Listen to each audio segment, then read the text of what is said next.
गाँव के दीवाना मोला जन तरसाना।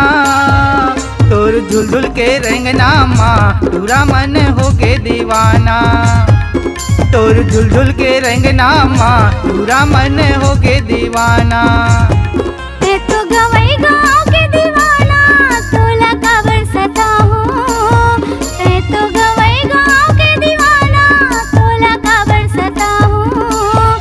तोरे मयक सहारा माँ राजा जीवन बिताहूँ। तोरे मयक सहारा माँ राजा जीवन बिताहूँ।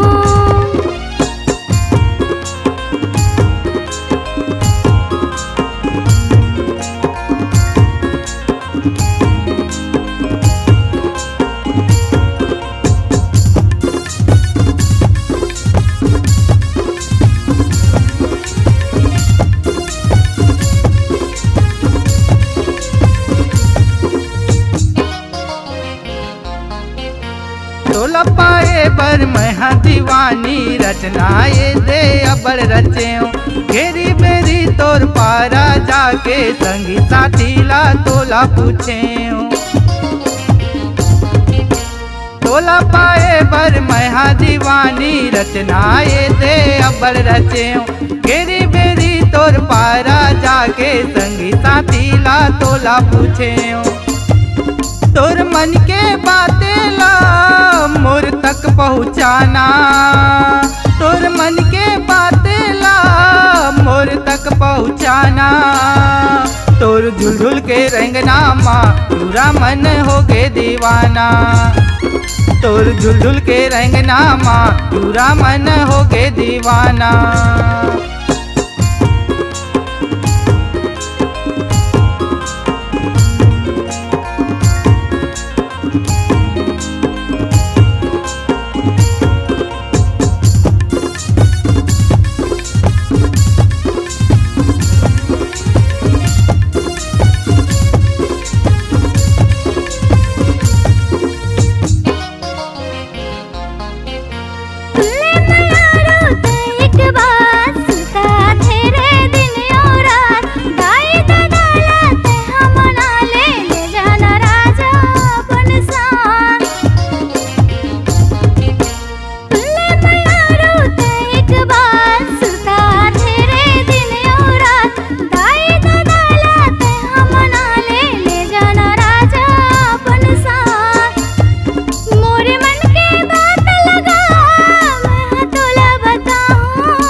मैं तो गाँव के दीवाना तै झन तरसाना। मैं तो गाँव के दीवाना तै झन तरसाना। तोर झुलझुल के रंगना माँ पूरा मन हो गे दीवाना।